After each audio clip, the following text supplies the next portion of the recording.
Hey guys, tonight we settle under the faint glow of a single lamp as you trudge into a story older than your grandma's gossip archives. You probably won't survive this deep dive. Just kidding. But we're about to get medieval on your historical assumptions. So before you get comfortable, take a moment to like the video and subscribe, but only if you genuinely enjoy what I do here. Drop your location and local time in the comments so we know where in the world this late-night scholarly chaos is happening. Now, dim the lights. Maybe turn on a fan for that soft background hum. And let's ease into tonight's journey together. You trace your finger along a rough-hewn wooden shelf, feeling the grooves worn by hands centuries old. These shelves once held scrolls parchment painstakingly crafted from animal hides. Imagine the sweat dripping from scribes' brows as they labor under flickering oil lamps in cramped Roman cells, copying letters in tiny, careful scripts. By the mid-1st century, letters attributed to Paul circulated among early Christian communities, marking the first time these new followers documented the teachings of Jesus beyond oral tradition. An essential milestone in establishing a shared narrative. Historians still argue whether Paul truly penned all 13 epistles ascribed to him, or if later editors polished fragments to reflect emerging orthodoxy. Amid the hush of those scriptoria, rival documents contested the story of Christ's life. Some whispered about the Gospel of Thomas, a collection of sayings left out of the canonical quartet, or the infancy Gospel of Thomas with its tales of Jesus animating clay birds at age 5. Fringe scholars even suggest secret groups revered these texts more than the 4 Gospels you know so well. But the more mainstream tale is that by the 4th century, the church hierarchy felt pressure to consolidate which stories carried divine. Wait, Constantine's conversion to Christianity in 312 CE poured imperial gold into church coffers. And with it came the need for authoritative texts to bind a faith suddenly catapulted from catacombs into palaces. Bishops convened to sift through scrolls, citing apostolic origin as the gold standard. The Council of Rome in 382 CE, guided by Pope Damasus I, produced a list striking some books and affirming others, laying groundwork for what would become the New Testament canon. Even before that, local bishops wielded power to validate or veto writings. Picture a bishop in Alexandria tapping his chin at a dusty manuscript. This story of Jesus zapping a dragon with holy fire. Too flamboyant, and so it was burned. Historians still argue whether these decisions stemmed from doctrinal necessity or pure turf wars among regional leaders. One quirky rumor claims that some early martyrs smuggled forbidden texts sewn into the hems of their tunics, so dedicated they'd rather risk Roman flogging than see their scriptures incinerated. You shiver as the wind whistles through the narrow window of your mental scriptorium, picking up the faint hiss of quill-scratching parchment. Here's a mainstream fact. The St. John's fragment, Papyrus P52, dated around 125 CE, counts as the earliest surviving piece of the Gospel of John, a tiny 3x4-inch sheet that survived floods, library fires, and the curiosity of Bedouin shepherds. Historians still argue whether this fragment proves the entire Gospel circulated by the early 2nd century, or if it hints at even earlier, lost sources. Elsewhere, desert monasteries in Egypt held more experimental texts, like the Gospel of Mary, where Mary Magdalene debates theology with apostles only to be condemned as too proud. One quirky rumor even suggests hermit scribes believed their ink, mixed with olive oil and crushed myrrh, had healing properties for spiritual blindness. Fast forward a couple of centuries, and you slip into Rome's marble hallways, where the bishop's office gleams with polished gemstones on gospel covers. By 604 CE, the Bishop of Rome claims the title Pope. And with it, comes unprecedented sway over which writings survive. Scripts unlisted in the papal records risk being chucked into furnace pits or locked behind heavy brass doors in what would become the Vatican's secret archives, though secret now feels as mysterious as an empty monastery cell in the quietest desert stillness. Imagine the echo of a hammer sealing a codex, which is deemed heretical. Nearby, another scribe fusses with illuminated manuscripts, rubbing gold leaf onto angels' halos. Oh. Jokes fly among them. Could we light the chapel with all this gold? Might save on oil. That gentle sarcasm of the monks carries centuries. Later in our modern debates about church authority and historical truth. Yet, the process was hardly uniform. In Gaul, bishops celebrated local martyrs and furnished unique legends like how Saint Denis supposedly carried his severed head after execution. Walking 6 miles while delivering a sermon, historians still argue whether the head-carrying tale began as a pious legend or a metaphor for unwavering faith. Through all these cut-and-paste editorial choices, centralized narrative emerged. A church guided by a single authority, with history shaping believers' worldview. But dig into the dust of library shelves. Can you find whispers of letters and gospels that didn't make the final cut? Silent voices yearning to challenge the grand narrative you now accept as gospel truth. Your fingertips graze the varnish. On an ivory-bound codex, polished by pilgrims who left tiny coins wedged in its spine. A faint clink echoes like ghostly applause, pilgrims, past and present, reinforcing the same storyline. Historians still argue whether this pilgrim-driven curation influenced which shrines flourished or church leaders cunningly encouraged certain relics to boost pilgrim traffic. One quirky theory claims early pilgrims dropped garlic cloves alongside coins to ward off library moths, resulting in musty but moth-free manuscripts. You crack a smile at the thought. Even early archivists had their hacks to preserve history, garlic-scented or not. You step from the cool dimness of the papal archives into the warm sunlight echoing off Rome's riverbanks, toes squishing in the mud where once chariots raced. The air tastes of reeds and distant salt water, and you squint at a marble statue of Constantine, his arm outstretched like he's offering you a wax tablet instead of a spear. It's 312 CE, and you feel the tremor beneath your sandals as horses thunder across the Milvian Bridge. Constantine tightens his cloak. The hem still damp from a night spent praying to Apollo, until he swears he sees a blazing Chiro in the clouds above the Tiber by dawn. This pagan general turned Christian worship was on every tongue. Rewriting the stakes for an empire that had mostly viewed your fledgling faith as amusing at best, treasonous at worst. Historians still argue whether Constantine's vision sprang from genuine divine intervention, or was a crafty political calculation meant to unite fractious legions under a single symbol. You inch closer to a makeshift camp where scribes scrawl orders on wooden tablets. Carved into those tablets is the Edict of Milan, issued in 313 CE, granting freedom of worship across the empire, more catacombs and night raids for you. Christianity leaps from the shadows into sunlight, funded by imperial gold. Pillars of grand churches rise on land confiscated from old temples. Can almost hear the sound of axes splitting logs for roof beams. It's punctuated by the echo of a trowel smoothing plaster on freshly built basilicas. A mainstream fact floats in the breeze.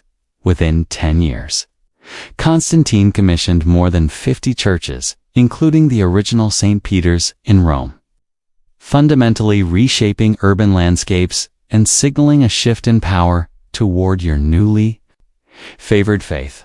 Amid the mortar, dust, and cheers, another rumor swirls. Fringe tales claim Constantine suffered from epilepsy, and that his vision was simply a seizure-induced hallucination. Some fringe scholars even propose he was secretly guided by an occultist advising him to invent a new symbol for branding those coins he stamped with Chiro. You chuckle at the thought imperial propaganda or medical episode. Either way, it sticks in the historical record like mint marks on currency. Power seeps into every corner. Provincial bishops who once risked crucifixion now dine in marble halls. Conspicuous eaters of peacocks and dormice, prepared by imperial chefs. You linger by a mosaic dining room floor, tracing peacock feathers in colored glass tiles, and feel the weight of centuries, how quickly your underground sect morphed into a political machine. Historians still argue whether Constantine intended Christianity to replace Roman civic cults entirely, or if he envisioned some blended state religion that kept Jupiter's thunderbolts at the banquet table in the chilly draft of a corridor. You find Eusebius of Caesarea hunched over papyrus rolls, quill scratched raw at the tip. He's drafting his ecclesiastical history, sending shockwaves through Christian circles by framing Constantine as the divinely chosen ruler. You watch ink blossom into letters, EUS, BIU. His story becomes the blueprint, repeated by later scribes, as if it were carved on stone tablets, less debate, more doctrine. Historians still argue whether Eusebius tweaked dates and events to glorify Constantine or if his account faithfully mirrors what really happened. But panorama views of grand basilicas and imperial decrees only tell one story, tucked away. Overhear whispered debates among monks. Did Constantine quietly slaughter 30 of his own relatives to secure the throne?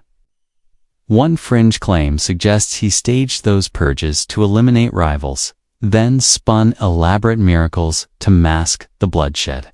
You swallow that bitter detail as you slip past a fresco showing Constantine bathed in divine light. Haloed and serene history's subtle erasers working overtime, transitioning from the marble to the countryside. You trudge up a rocky hill, toward a village where local bishops still argue about how many angels can dance on the head of a pin. Their arguments feel absurd until you remember that those same men shaped the way future generations would perceive both angelic theory and imperial power. You smell goat cheese and hear bells from a tiny wooden church. No imperial architects. Here just simple beams, clay walls, and a congregation passing a leather jug of watered wine. You realize that, for most people, Constantine's conversion didn't instantly transform daily life. Small communities held on to regional traditions, folk festivals, and Christian-sounding prayers steeped in earlier pagan customs. Historians still argue whether the Edict of Milan actually ended persecution anywhere beyond major cities, or if pockets of resistance continued for decades. A scribe in a threadbare robe greets you, offering a grin so warm you nearly forget the marble majesty you've left behind. He shows you a tattered scroll, claiming it's Constantine's own letter to Bishop Hosius of Cordoba. Mainstream historians verify the letter's existence. Hosius petitioned for help rooting out Arianism. You read lines praising the bishop's zeal, picturing wax seals and the clang of a metal stamp. Fringe theorists suggest the letter was a clever forgery by pro-Arian factions aiming to sway imperial favor. You trace each faded stroke, aware that every document you touch may have been edited, forged, or ghostwritten to serve a political agenda. As you squat beside a shallow spring, you dip your fingertips into cool water and reflect on how imperial endorsements spurred monumental shifts in record keeping. Suddenly, church records weren't just parish notes. They were archives of empire. Baptisms, ordinations, donations, every transaction became fodder for annals. In patriarchal offices, ledgers bulged with names, dates, and fortunes devoted to building Christendom's new cities. Yet outside, on the same date, a shepherd in Britannia counted sheep under the full moon without a scribe to note that count. Which reality seems more authentic? The sensation of wind on your neck pulls you back to the basilica's shadow. stained glass. Windows weren't yet a thing, but mosaics gleamed in torchlight gold, tesserae shimmering like fish scales. Christian iconography replaced imperial eagles. The labrum standard flew alongside the vexillum. You taste the sweet incense swirling in your nostrils, the smoke dancing in rivulets upward. Those worshippers probably had no idea the relics they kissed were sometimes swapped, mislabeled, or even looted to fuel devotion. Your journey through the emperor's era closes with a reminder. Constantine's conversion didn't just bless one man's soul. It sanctified a whole empire's propaganda machine. He set in motion a cycle where emperors, popes, and historians would forever tangle faith with power. Historians still argue whether this alliance advanced spiritual unity or merely cloaked political ambition. Fringe whispers claim that, centuries later, secret church councils would meet to redact any unflattering mention of Constantine's more violent deeds, erasing lines of a terrible family feud like a medieval spell check. You rise, blinking against a sudden shaft of sunlight, striking a mosaic cross. You realize that every stone in the basilica, every scriptorium quill, and every official letter all carry Constantine's imprimatur. The narrative you've absorbed will echo through time, until someone dares to pry that chiro off their coins and write a new history. You step through a towering wooden door into a courtyard, alive with the hiss of incense and the murmur of hundreds of leather sandals scraping over flagstones. Squinting against the midday sun, you spot clusters of robed bishops draped in purple and white, their breath visible in the sudden spring chill of early 325 CE. Shutters bang in a faint breeze, carrying the distant bleat of goats tethered near the church of Hagea. Irene, this is where Emperor Constantine has summoned you for a meeting meant to settle the greatest theological feud of your age. Inside the cavernous hall, its columns soar overhead, their capitals carved with vine leaves curling like restless serpents. Its torches gutter against the walls, offering a flickering dance of light and shadow. You tune in to hushed debates echoing off marble. One God in three persons. Someone insists, while another grumbles about, behold, a spelling of substance we can't all agree on. There's a clatter as a scribe drops his quill wholly. Paper cut. But you can't help but grin at the thought of ink-stained ecclesiastical drama. A mainstream fact floats in. The Council of Nicaea officially adopts the Nicene Creed, defining Christ as of one substance, homoousios, with the Father, establishing a doctrinal baseline for all future Christian belief. Historians still argue whether the adoption of homoousios stemmed from true theological conviction or imperial pressure from Constantine himself. Fringe whispers dart through the crowd, suggesting that some bishops were bribed with silk tunics and fine wine to sway their votes, though nobody ever lets a silk tunic out of their sight in case it dissolves into rumor. As you wander between debating factions, you overhear an Arian supporter muttering about Christ, merely the first creation, while an Athanasian counters, he's eternal. Read your scrolls, friend, or risk eternal confusion. A quill-scratching scribe furiously updates the official minutes, only to cross out an entire paragraph because someone described the Holy Spirit as a mystical cloud, which apparently doesn't scan poetically in Greek. You lean close enough to feel the heat radiating off a mosaic depicting Constantine lounging under a palm tree, rather ironic, considering how fiercely this council debates the nature of Christ's divinity beyond the creed itself. You witness how alternative texts are sidelined. A tired monk in the back corner presses a charred copy of the Gospel of Peter into your hand, urging quiet remembrance of lost traditions. He claims it once contained gory resurrection scenes where Christ emerges from the tomb like a cinematic special effect, too graphic, they said, for proper devotion. Oddly, he pulls a crust of bread from his robe pocket and breaks it in half. Like a sacramental loaf, joking, "At least this won't rewrite itself." When the council chambers briefly empty for lunch, you wander into a side chapel and find bishops huddled over wooden tables, groaning under platters of dormice and larded pork. You lift a dormouse, its cheeks stuffed with nuts, and imagine it lecturing you on Christology, perhaps more digestible than some of these debates. A cheeky scribe jokes he might crown the dormouse bishop if talks drag on past sunset.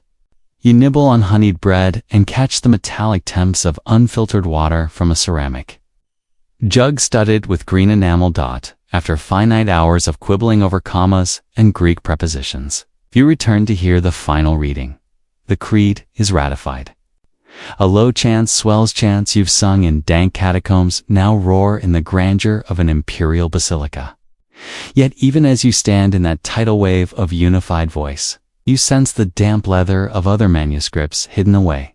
Gospels of Thomas, the Acts of Paul and Thecla, and letters claiming apostolic origins that never made the cut. Historians still argue whether these exclusions were motivated by sincere concern for doctrinal purity or by opportunistic power plays among regional clergy, keen to cement their own authority. But the Nicene Creed isn't the only milestone. You trace your way through a labyrinth of side corridors to stumble on a small room where Athanasius of Alexandria pores over his copy of the Festal Letter of 367 C.E. Hayes, listing of the New Testament's 27 books. His very own stamp of approval will echo through centuries, nudging church leaders to embrace exactly those writings you recognize today. Yet in the draft margins, he jots suggestions. Cut this bit about the woman with the alabaster jar too. Scandalous. You stifle a laugh. Some things never change. Outside, a gust steals a scrap of parchment from a ditch. She'll chase it, catching a fragment from the Gospel of Mary, where Mary Magdalene teaches the apostles in secret. Fringe theorists claim this gospel once guided a feminine-leaning sect that rivaled the male-dominated hierarchy you see in front of you. That fragment flutters away in your grasp like a promise lost to time. Back in the main hall, torches flare as the president of the council pounds a wooden gavel, announcing the first official exclusion list of heretical writings. You feel the echo in your chest, a punctuation to centuries of theological tug-of-war. Quirky rumors say a bishop once tried persuading the assembly to outlaw manuals on calculating.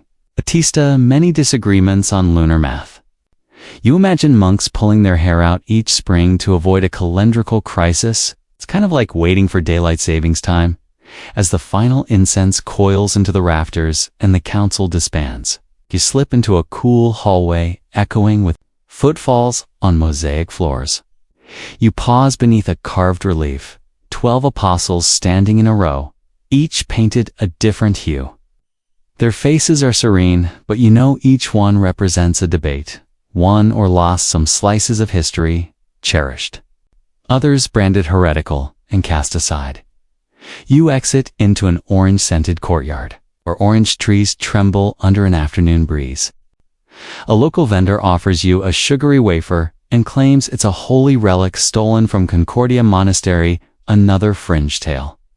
Perhaps, but you pop it between your teeth anyway, savoring the sweetness as chatter and birdsong intertwine. History, you realize, is shaped as much by palates and preferences as it is by theological dogma. The reverberations of Nicaea ripple forward future councils at Constantinople. Ephesus and Chalcedon will mimic this blueprint. Debate, doctrine, affirm. Creeds, burn unwanted texts. You emerge from the courtyard blinking in sunlight, parchment scraps caught in your hair, aware that the lines drawn here will define orthodoxy for millennia. Yet in the margins of your mind, you still hear the rustle of hidden gospels pleading for their chance to be heard. You slip through an archway scented with smoldering incense and step into a clearing where a bonfire crackles beneath a twilight sky. Flickers of red and gold dance across the upturned faces of monks in hooded habits, the heat brushing your cheeks like a warm whisper. Before you, bundles of scrolls and leather codices are heaved onto the blaze, each curl of smoke carrying stories deemed too dangerous for the faithful. You feel the crackle in your chest as parchment curls into ash. The Gospel of Peter, the Acts of Thomas. Even fragments of the Apocalypse of Peter, texts once treasured, now decommissioned as heresy. Historians still argue whether this bonfire was part of an imperial edict under Theodosius I in 392 CE, or a spontaneous purge led by Bishop Theophilus of Alexandria. You catch a whiff of charred hide and drying ink, and the roar of flames syncs with your racing heartbeat. Flames leap 3 feet higher when a knightly-looking deacon tosses in a thick vellum codex bound in green leather. One mainstream fact pops to mind. In 367 CE, Bishop Athanasius's festal letter formalized the New Testament canon implicitly, marking non-canonical works as unsuitable for public credia, theological approved list that set fire to dissenting writings amid the organized chaos. A fringe rumor sizzles at the edge of your thoughts. Some say that an underground network of female scribes in Carthage smuggled forbidden gospels sewn into their tunic hems. And when soldiers knocked, they used a secret chemical to dissolve the stitches, losing only a few letters of text. You almost smile at the image. Nuns in shadowy corridors, stealthily preserving what the blaze sought to erase. Nearby, a frail monk chants a dirge, his voice quivering as he tosses closed a leather-bound book. You note the faded title, Dialogue of the Savior, a Gnostic work where Jesus debates with Judas, ironically deepening their bond. Contrast to the hostility outside. You swallow as the chant crescendos, prayer or lament. You can't tell.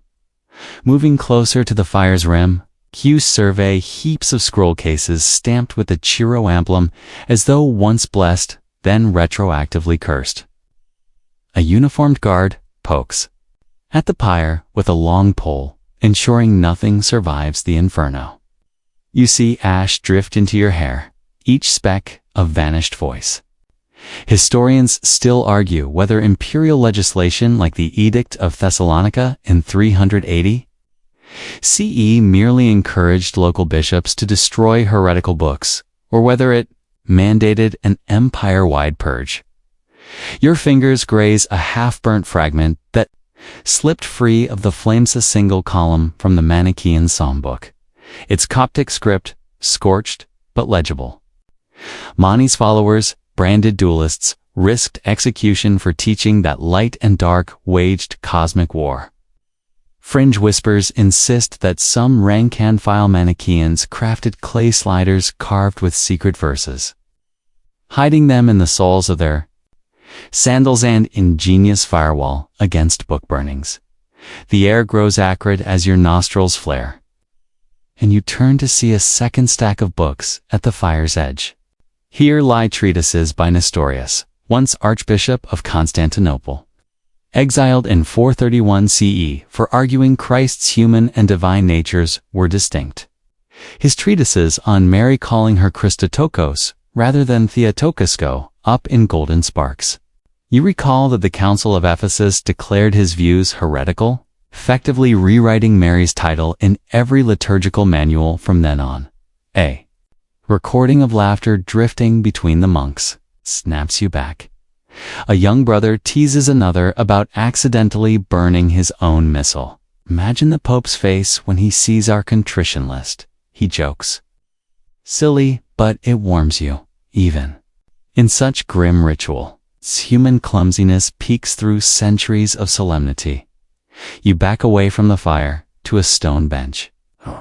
That's still cool, despite the heat. From here, you can see the monk silhouettes hurling books as if pitching stones in a game, except these stones are words. You almost catch one leather binding mid-air only to have it slip through your fingers, landing with a hiss. That crackling Sound feels like final punctuation on a lost tradition across the clearing. A scribe kneels by a tripod lamp, rapidly copying the names of authors condemned by the papal bull De Heretesis. He reads each name aloud: Martian, Valentinus, Basilides, Carpocrates. You wonder how many of these once prominent teachers now exist only as syllables on a list, their doctrines erased, except for references in anti-heretical treatises. Like Irenaeus's Against Heresies, you rise and pace the perimeter. Boots crunching on gravel, looking out over the ritual's perimeter. On one side, felled manuscripts ignite. On the other, monks huddle to confabulate the next heresy hunt. A fringe theory drifts to you. Some believe that certain alchemists embedded coded commentaries in those burned tomes so that, when reduced to ashes and mixed with water, they'd reveal hidden messages under moonlight. You squint, imagining a smoky vision of a secret text re-emerging from water droplets. The fire dims as the final scrolls burn, leaving embers glowing like dying eyes. You shiver in the sudden coolness and realize that, beyond official burnings, erasure occurred through more subtle means: copying errors. Margins snipped, whole books simply refused shelf space in monastic libraries. Historians still argue whether these passive methods contributed more to the disappearance of texts than public bonfires. Monk approaches you and hands over a small clay jar, whispering that it holds soot from the flames, the perfect relic for a curious historian. You run a finger through the black residue and watch it smear across your palm, like ink left over from another world. Before you leave, you glance back at the cooling pyre. The sky is now a deep indigo, stars appearing like notes in a grand celestial. Manuscript? Do you picture hidden librarians resurrecting copies behind locked doors, or perhaps in the catacombs? Exhausted guardians praying the embers of forbidden. Knowledge would rise again. Your boots echo on stone steps as you retrace your path into silence. The last flicker of firelight seeps around the archway, marking the boundary between visible history and vanished lore. You realize that every destroyed text narrows the lens through which future generations will view the past until someone dares to sift through the ashes and kindle those words anew. You find yourself slipping through a low arch into the dim hush of a medieval scriptorium, where shafts of gray light slice through narrow windows, illuminating floating dust motes like tiny manuscripts in midair. The air is cool and slightly musty, carrying the faint tang of wet wool from monks' habits and the lingering aroma of boiled animal glue used to bind parchment. Around you, scribes crouch over broad wooden desks, quills in one hand, ink pots in the other, murmuring prayers between strokes. This is a world where history is as much crafted as recorded. A place where the past wears a cloak stitched together by ecclesiastical ambition and local politics. One mainstream fact grounds you. By the 12th century, European monasteries produced the vast majority of written works, copying not only religious texts, but also classical authors like Virgil and Cicero.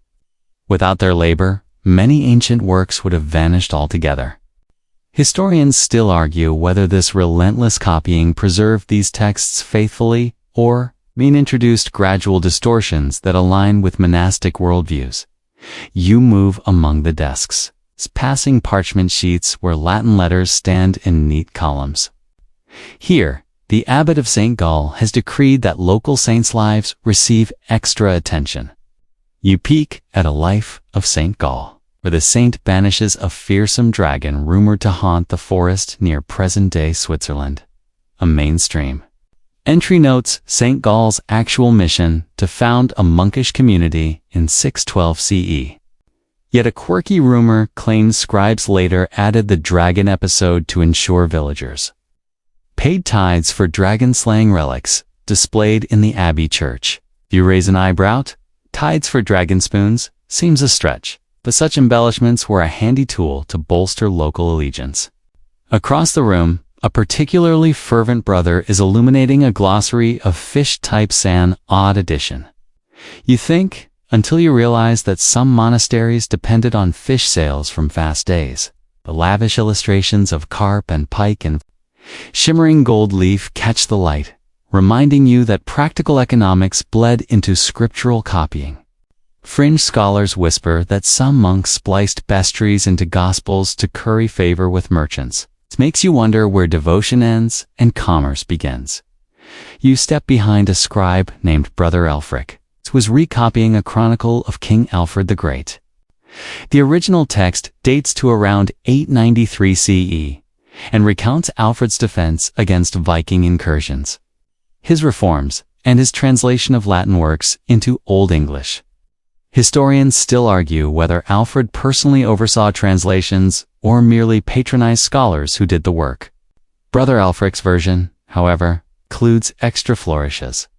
A scene where Alfred converses in poetry with a captured Norse chieftain over Medan, episode absent from earlier manuscripts. Cue nibble on a sweet biscuit offered by a neighboring monk and catch the metallic sweetness of salted honey on your tongue.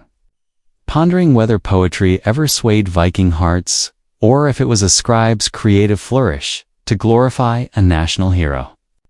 Your boots creak as you circle a long oak table piled high with new parchment sheets prepared from calfskin, soaked in lime, stretched and scraped until perfectly smooth.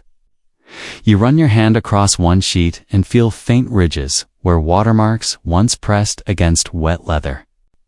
Watermarks, you recall, emerged around the 13th century to identify paper mills.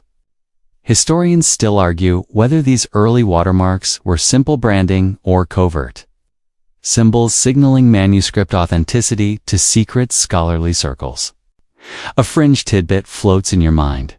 Some parchment was said to be treated with powdered mummies brought from Crusader expeditions, rumored to ward off bookworms. It's a bizarre idea, but you imagine the shock of discovering a handful of ancient pharaoh dust in monastic ink.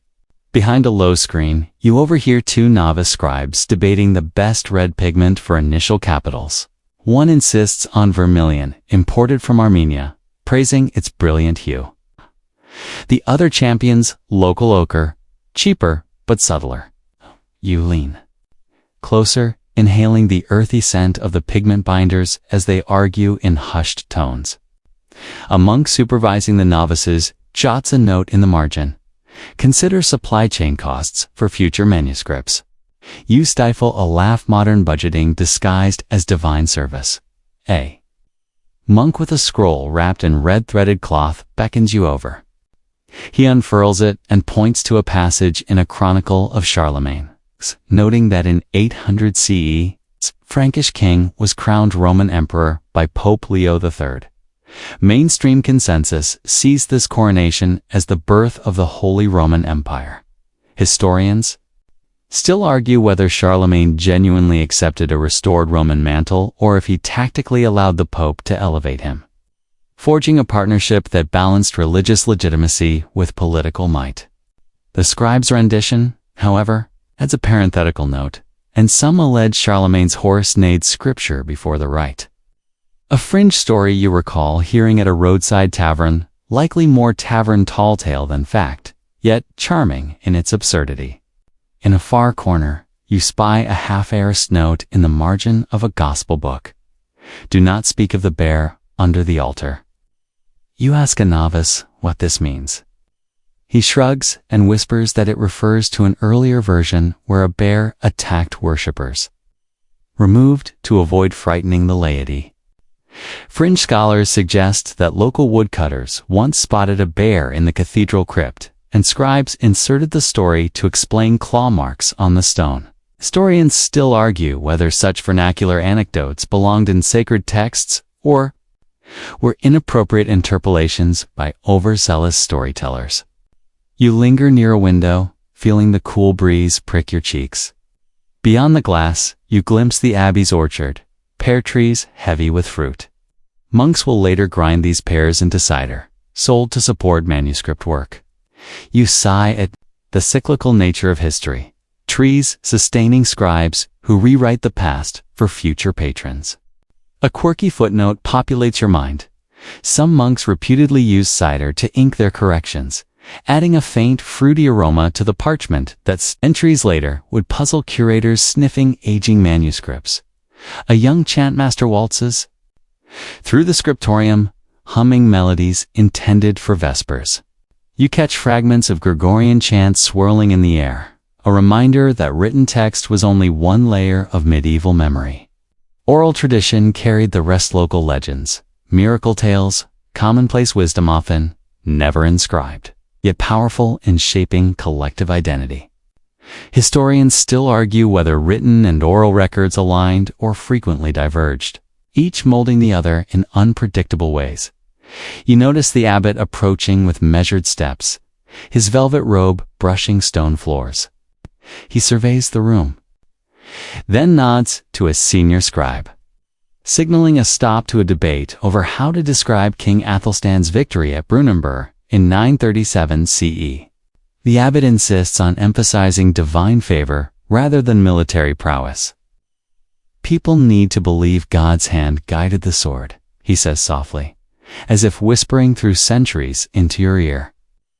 The scribe rephrases the sentence accordingly, ensuring chroniclers credit the miraculous more than the martial. As dusk settles, the scriptorium dims further. Candles flicker, casting dancing shadows on parchment. You realize that every book here is a curated memory. A tapestry woven by devout hands, yet tinted by local needs, whether to promote pilgrim traffic, secure patronage, or reinforce doctrinal conformity. You pick up a completed manuscript of Bede's ecclesiastical history of the English people, feeling its weight as if holding a microcosm of monastic identity. Yet margins reveal glosses by later hands, correcting dates, challenging names, or even adding sly jabs at rival abbeys. Stepping back into the cloister garden, you hear the evening bells toll. Manicured box hedges frame a central fountain that gurgles like a gentle incantation. You close your eyes and imagine centuries of pilgrims pausing here, each generation, carrying a slightly different version of history in their minds. Some knowledge burned, some amplified, and some quietly transformed as it passed from quill to quill. Before leaving, a monk presses a small vellum slip into your palm. On it, in fine script, is a list of local miracles attributed to their patron saint, stories never approved by the bishop. He winks and says, "Keep it safe. One day, someone might find it useful." You tuck it into your satchel with care, knowing that this fragment, this whisper of unapproved legend, might one day help rewrite everything you think you know. You step off a rattling carriage onto the sun-baked stones of Avignon's narrow Rue des Teinturiers. The heat above the tiled roofs, shimmering like an altar lamp, left too long in the sun. Your sandals scuff against age-polished flagstones, and you catch a whiff of lavender drifting from a merchant's basket, mingling with the tang of red wine being pressed just beyond the city walls. You can almost taste the sweetness of Provence on your tongue, as if history itself were fermenting in barrels around every corner. It's 1309 CE. And Pope Clement V has just abandoned Rome's crumbling palaces, where pigeons and scandal once reigned supreme, to plant his tiara in Avignon. A mainstream fact floats in for nearly 7 decades. 7 successive popes would perch here, transforming a medieval fortress into the Palais des Papes, the largest Gothic palace in Europe, complete with private chapels, Beauventand frescoes, and corridors so long you need more than blessed water to purify your socks. Historians still argue whether this relocation was coerced by French King Philip IV's political maneuvering or was a voluntary retreat aimed at escaping Rome's factional violence.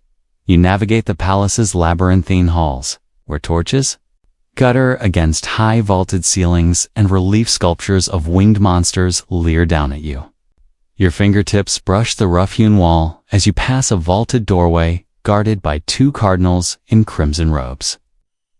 Their hats so tall they'd need a low door in St. Peter's today. One cardinal looks up from his ledger papacy expense reports. 1311 and jokes to his companion. If only we had Wi-Fi, these indulgence mail requests would send themselves. The other chuckles, his earrings clinking like miniature censors, proving that even in PayPal politics, bureaucracy never sleeps. Elsewhere in the palace, you slip into a private chapel scented with beeswax candles. Scribe in powdered coif furiously illuminates a codex with gold leaf so bright it makes you squint.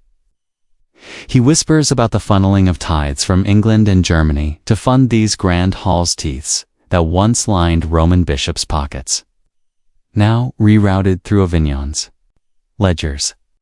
You clink your glass of chilled white wine against the rim of a carved stone font and taste faint chalk dust from the aqueduct water. To PayPal relocation, you murmur, noting that French clergy suddenly outnumber Italians by nearly 3 to 1 in the College of Cardinals, and imbalance historians still argue reshaped church policy more than any theological council.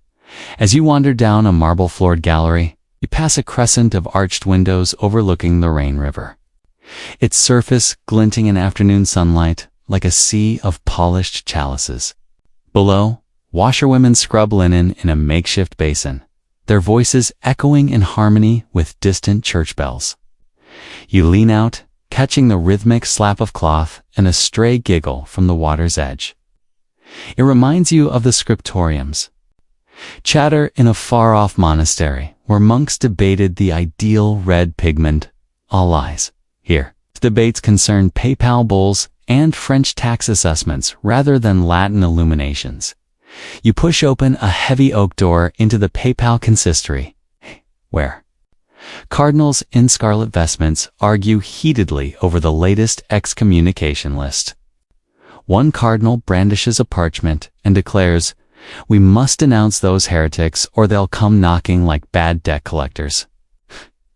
A joker in the back quips, "Let's excommunicate the mailman too, so we can avoid postage altogether." Laughter ripples across the room, a reminder that style points in the PayPal court often hinged on your sense of humor as much as on your theology. Behind a scallop screen, you overhear a fringe whisper. Some Avignonis believe the Pope's employed secret translators who composed a Vulgate, amended a version of the Latin. Its Bible sprinkled with Provencal idioms so local farmers would better understand the gospel. It's a rumor few will admit, but it explains why some medieval manuscripts from this region contain doodles of cows munching on scrolls. You smirk, imagining a herdsman praying, "Our Father who art in barn," slipping into the kitchen courtyard. You find rows of copper cauldrons bubbling with stew thick enough to hold a spoon upright. A kitchen boy passes you a bowl of pottage flavored with chickpeas, saffron, and a pinch of safflower, an exotic blend, certainly worth more than the average Roman peasant's annual rent. You swallow a spoonful, let the warmth settle in your belly, and notice how the PayPal kitchens here rival any royal court's feasts. Historians still argue whether Avignon's gourmet distractions aim to curry favor with local nobles or distract mortals from murmuring about PayPal legitimacy. Your path leads you into the PayPal Library, a cool vault lined with bee-smear buffed shelves groaning with scrolls on canon law, astronomy, and the occasional secular love sonnet. You pluck a vellum codex bound in mahogany-washed leather inside, a treatise on the virtues of counting sheep using abacus beads. A quirky tidbit springs to mind. One fringe scholar claims that in the 14th century, an Avignon librarian introduced rudimentary spectacles made by fashioning water droplets into glass globes to help monks decipher tiny Gothic script. You squint at the tiny letters and joke, they should have invented coffee instead. A draft brushes past your ear, carrying the distant clatter of glass in a local tavern. You follow the sound and find a row of barrels where cardinals taste test new vintages, debating whether Burgundy outshines the local Chateauneuf du Pape. It's one weary cardinal sighs. If only we could grade scenes like wine pinch of deceit here. Full-bodied avarice there. Jokes aside, Pope Clement VI would famously live like a king, commissioning festivals that rivaled any Mediterranean carnival. Yet behind the merriment lurked questions. Did these lavish courts distract from Rome's spiritual claim? Historians still argue whether the Avignon papacy was a brilliant diplomatic move that protected the Church, or a self-inflicted exile that weakened its moral authority. Twilight falls as you find yourself on a crenellated tower. The fading light, gilding the rain's waters in deep orange hues. You lean against the crenel, feeling the rough stone beneath your palm, stone quarried from the same Carthusian hills where monks once carved saintly relics. Below, shadows lengthen across the city, and you imagine the intrigue unfolding behind brightly painted doors. Secret alliances, whispered plots to elect antipopes, and the stealthy dispatch of letters sealed with spittle and ivory stamps. A lonely minstrel strums a lute in the courtyard, the resonance of strings weaving through arches like a distant prayer. You close your eyes, listening to the melody, and recall how earlier scribes in monastic scriptoria debated the merits of including miracle tales in holy texts. Here in Avignon, the miracle is political. The Pope is both shepherd and exile, office holder and hostage, spiritually supreme yet territorially misplaced. You really don't need a donkey to show you the way back, but you half expect one to bray. In solidarity, after hearing how cardinals once joked about electing a barnyard beast as a protest pope, you shake your head at that fringe story, absurd, yet oddly fitting for an era when theology and politics tangoed beneath a lavender-scented moon. As darkness envelops the palace, you trace your steps along torchlit corridors, each flame casting elongated shadows that flicker like silent conspirators. The distant hoot of an owl echoes through an empty gallery, and you feel the hush of centuries settle around you.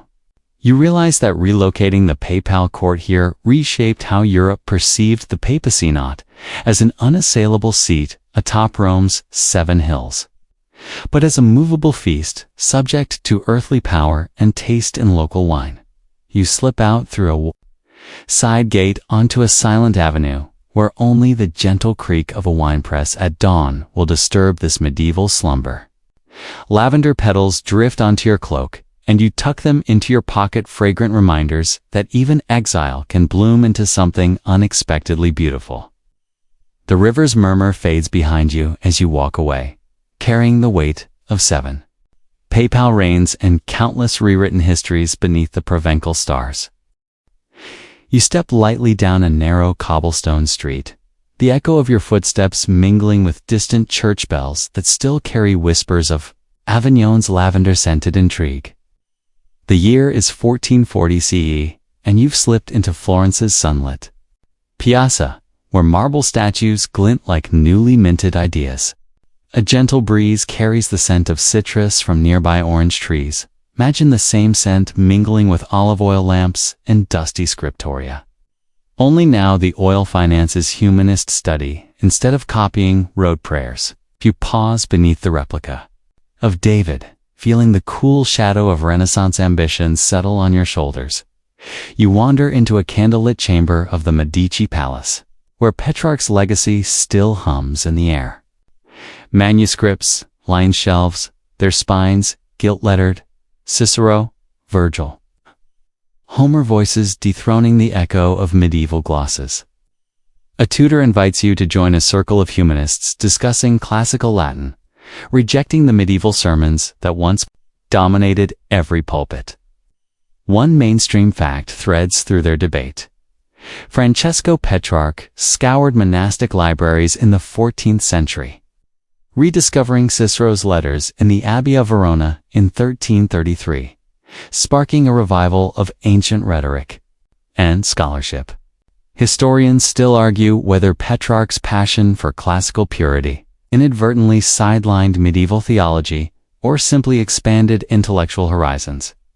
You lean in to catch their lively banter. One student waves a papyrus fragment recovered from a rubble-strewn convent at Constantinople, joking that he's obtained it under the nose of monks who'd sooner sear their own garlic-scented parchment than let it slip out.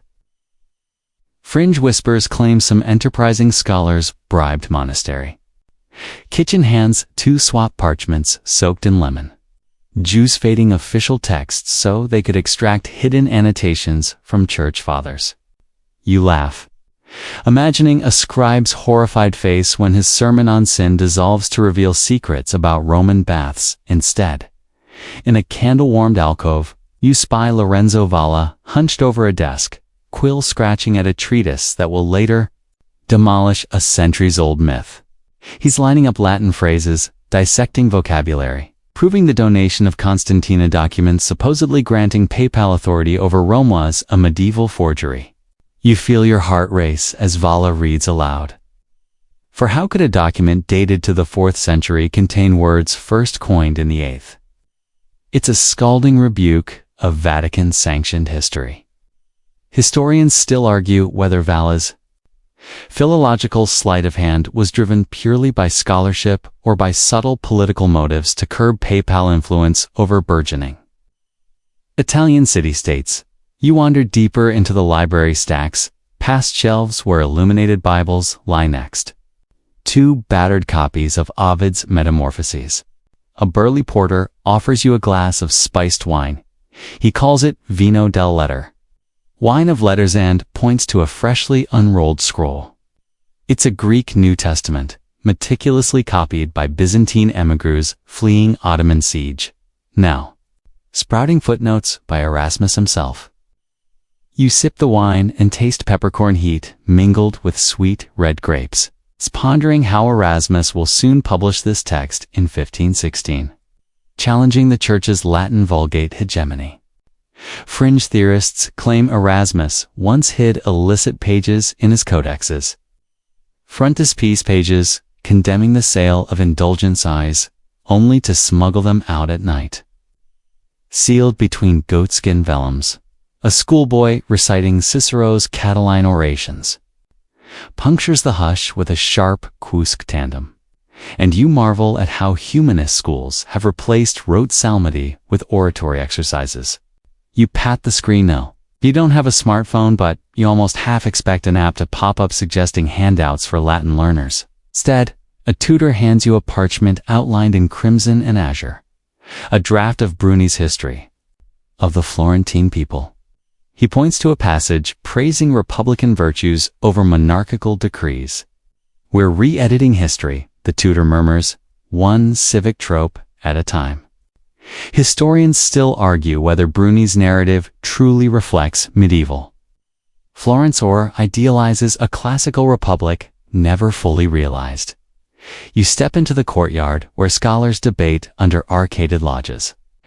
The sun glints off a marble fountain, and you hear laughter as someone jests. I'd rather wrestle a griffin than rewrite Augustine's City of God again. A light joke. But you recall those medieval monks in Section 5 who sniffed cider to test reproduction inks. Scholarly labor has always mixed earnest devotion with comic relief at twilight. The humanists gather for a public reading. You settle on a wooden bench, the rough grain imprinted beneath your fingers. A torchlight flickers across the speaker's face. Galluccio Salutati, classical head of civic chancery, who declaims Petrarch's rediscovered letters praising Rome's Republican Golden Age while critiquing papal nepotism. You feel a tingle as these words echo off palazzo walls, each echo rebuking centuries of monolithic narratives wandering homeward. You pass through a narrow gate flanked by bare-leafs of Roman senators. You pinch the edge of your cloak and draw a quick smile. In a hidden niche, you find graffiti. SPQ are greater than papal tiara, scrawled centuries later by a cheeky student. Fringe lore suggests some humanists secretly tattooed classical maxims on their arms to bear witness for life. You picture Erasmus barging into St. Peter's Basilica, flashing nothing to Cicero had he writ. Sleep absurd yet. Thrilling. Night falls as you stand before Brunelleschi's dome, marveling at how this architectural miracle crowns the city just as humanists crowned classical truth. You lean against the cool stone, breathing in firmer air so different from the musty scriptorium you left behind. You sense the shift. The Vatican's historical monopoly wavers as print presses. Churn out pamphlets, challenging doctrine with incisive footnotes. Historians still argue whether this intellectual tide empowered common readers or simply replaced one elite narrative with another. You wander past shops selling printed indulgence leaflets and a scrawny apothecary hawking eye salve for discerning scholars. A local rumor says the Vatican tried to ban the printing press in 1501. But printers secretly set type in back alleys at midnight, their lamps winking like illicit conspirators. You grin at that tale, remembering the firelit bonfires of heretical texts from Section 4 and how here. In contrast, the flame of knowledge is fanned by humanist zeal. As you cross the Ponte Vecchio, you pause to look at the Arno's moonlit reflection, rippling like a shimmering manuscript. The city's golden lights puncture the water's dark ink, reminding you that history isn't just ink on parchment. It's reflection, refraction, reinterpretation. You carry that vision with you, footsteps soft on stone, drifting into the night with the promise that tomorrow's historians may yet unearth new fragments to challenge every narrative you've ever believed. You trudge up a mist-shrouded mountain pass under a sky the color of old parchment, each footstep crunching over gravel as you approach Trent's fortified cathedral. The alpine air bites at your cheeks, carrying the scent of pine, resin, and wood smoke. From distant village hearths, inside the chilly nave, torches sputter against stone pillars, and the hush of eager voices seems to echo for miles. It's 1545 CE, and the Catholic Church is stirring from its slumber to face Protestant critiques head-on. Historians still argue whether the Council of Trent was primarily a defensive bulwark against reformers or a genuine spiritual revival. Sparked by internal renewal, you slip into a side chapel where bishops in fur-lined copes gather around a dais piled with leather-bound tomes. A mainstream fact anchors the moment over 3 sessions between 1545 and 1563. The Council of Trent reaffirmed key doctrines: justification by faith and works, the 7 sacraments, transubstantiation, effectively solidifying Catholic identity for the next 4 centuries. You catch the scent of jasmine oil seeping from devotional candles, an olfactory wink at the lush Baroque revival to come, amid debates on original sin. A fringe whisper drifts. Some claim that delegates used secret ink made from powdered pearls, symbolizing their belief in the Church's purity to annotate votes in secret ballots. You smirk at the image of cardinals peering through spectacles smeared with oyster dust, turning the proceedings into a glittering spectacle. The council hall hums with argument. A cardinal drapes his fur stole over a writing desk, complaining that the new decree on indulgences reads like project management speak, while another cracks. Maybe we'll add a Gantt chart next time. Laughter ripples across the cold flagstones, a modern-sounding quip amid sacramental gravity. You drift toward the pulpit where Archbishop Carafa reads aloud the decree on justification. The Latin rolls over you like a solemn tide. We are justified gratuitously by God's grace through faith, which is begotten in the soul by baptism. Nearby, you taste last night's stale barley bread dripping with oil. The same ration served 2 secretaries who copy each decree by candlelit desk. Historians still argue whether Trent's insistence on tradition and scripture together throttled future theological innovation or simply preserved continuity in a time of upheaval. A tap on your shoulder draws you to a cluster of scribes illuminating a draft of the canons and decrees. Their quills dance atop parchment, occasionally dipped in saffron-hued ink, to highlight condemnations of Protestant errors. One scribe sighs, "We've condemned enough errors to build a small library of bans." You grin, imagining a bestseller. List of forbidden thoughts. Beyond the formal sessions, you discover corridors lined with smaller committees arguing over the precise wording for the sacrament of penance. A fastidious bishop insists that confession must be auricular by ear rather than ocular by eye.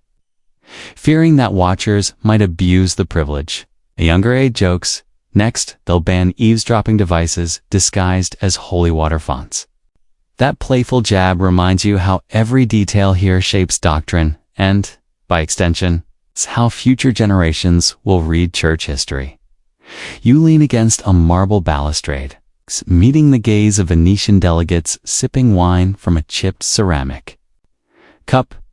They murmur about Trent's relocation from Rome to an imperial city on the edge of Italy and the Holy Roman Empire, an uneasy compromise reflecting politics as much as piety. Fringe scholars claim that in hidden marginalia, some scribes referred to Trent as the cord churchant. But then painstakingly erase the joke under threat of excommunication. Outside, drumbeats mark the opening of a public mass where decrees will be solemnly proclaimed. The organ's low hum vibrates through your chest as incense smoke coils upward, tangling with sunshine filtering through stained glass. Here's a mainstream thought. The Council's reforms sparked the Catholic Reformation, energizing new religious orders like the Jesuits, whose own global missions would later expand the Church's historical narrative far beyond Europe's borders. Historians still argue whether this revitalization signaled genuine spiritual fervor or a strategic response to recover lost influence. You slip into a tent pitched by Jesuit envoys in the courtyard, its canvas walls scribbled with mission reports from Asia and the Americas. One envoy gestures to maps dotted with crosses, saying, "We'll show them Trent's canons in every language." You lick your lips at the bittersweet temps of imported cocoa served in wooden bowls, a luxury now fueling fervent desire for Catholic unity worldwide. The afternoon sun warms a quiet cloister, where you find a group of theologians polishing a new edition of the Roman Catechism, the Council's instructional manual. It's bound in plain calfskin, but inside, gilt edgings anticipate Baroque splendor. A perch fowl struts across polished stones, pecking at crumbs, an odd but endearing interruption. A scholar quips, "Even the poultry wants doctrinal clarity." You chuckle, picturing catechism chapters narrated by a philosophizing chicken. A gentle wind drifts through open archways, carrying the distant clamor of hammered stitches as artisans prepare embroidered vestments boasting Trent's decrees. You inhale the sweet musk of wool and metallic thread, aware that every liturgical garment proclaims the Council's resolutions in color and texture. Fringe lore suggests that some embroiderers hid tiny scrolls in stitched hems, preserving forbidden Protestant pamphlets in plain sight. Twilight descends, and you join delegates for a solemn Vesper service in the cathedral. The choir's voices rise in mournful harmonies, weaving through the nave like prayers incarnate. You feel the weight of candles lining the aisles, their flames nudging the ceiling's frescoes into warm relief. A solitary cardinal traces the Nicene Creed on a fingerless glove, underscoring how Trent revived ancient declarations to bolster present unity. You linger outside in the cool evening air, dwarfed by the cathedral's towering spire silhouetted against the last blush of dusk. Lanterns glow along narrow streets, and you taste the faint zing of tarragon in brothy stews sold by vendors who cater to passing scholars. Here, the local color blends with ecclesiastical rigor, reminding you that history is written at the intersection of faith, politics, and daily life. As you prepare to depart, you clutch a small printed pamphlet, Trent's decrees translated into German, hastily produced by local printers. You flip through its pages, marveling that this spark of print technology now magnifies the council's impact far beyond its stone chambers. Historians still argue whether the printing press served the church's monopoly on interpretation or democratized religious knowledge in unintended ways. Your footsteps echo on the cobblestones as you descend the mountain road, each step carrying the echo of Latin phrases and punctuated by the occasional cough from a fellow traveler nursing a dose of incense-soaked rheumatism. You glance back at the candlelit windows of Trent's Cathedral, each pane a silent witness. Two debates that reshaped Catholic history. The quiet mountain night enfolds you, and you realize that every decree inscribed here will ripple through Tim another gathering dares to revise what we thought was settled truth. You step off a creaking carruca in a narrow cobblestone street of Rome, the late afternoon sun spilling over domes and echoing off freshly painted facades. A salty breeze drifts down the Tiber, carrying hints of fish sauce from Trastevere taverns. You're clutching a heavy satchel, bulging with scrolls and codicized reports from Jesuit missions spanning continents. As you make your way past a granite fountain that drips like a slow metronome, you realize you've become the human link between distant worlds and the Vatican's secret archives, where every new account has the power to reshape history as you know it. Inside the Palazzo del Collegio Romano, corridors unfurl like the pages of an oversized missal, marble floors scuffed by thousands of feet. Walls hung with portraits of popes who've steered this place for centuries. A mainstream fact echoes in your mind. In 1540, Pope Paul III officially recognized the Society of Jesus, Caitian Jesuits with education and missionary work across the globe. Fact: historians still argue whether this consecration prioritized spiritual zeal over political leverage, turning Jesuits into both scholars and subtle agents of empire. In the dim lamplight of a vaulted chamber, you empty your satchel onto a long oak table. Mission reports in Portuguese, Latin, Japanese, Mandarin scripts curl like ivy across parchment. You uncork a clay jug of dark wine, its flavor chewy with tannins and a hint of burnt almond, and dip a finger to taste. The Tudor prophets of this room regard you expectantly, wiping quills on sand-stained desks. A fringe whisper skitters through the air. Some claim Jesuits in China once learned to write Confucian commentaries in secret margins, inserting Christian parables under the guise of classical teaching, so subtle that only a fellow Jesuit could decode them. Fringe. You raise an eyebrow, academic covert ops, or inspired cross-cultural dialogue. A scholar in cassock and spectacles hefts a Mandarin-translated catechism bound in bamboo leaves. He thumbs through Chinese characters interspersed with Latin glosses, proclaiming these syncretic editions will convert emperors by appealing to their love of calligraphy rather than sermons. You catch the faint temps of ink mixed with camphor. Scent lingers on your fingertips like a hidden promise.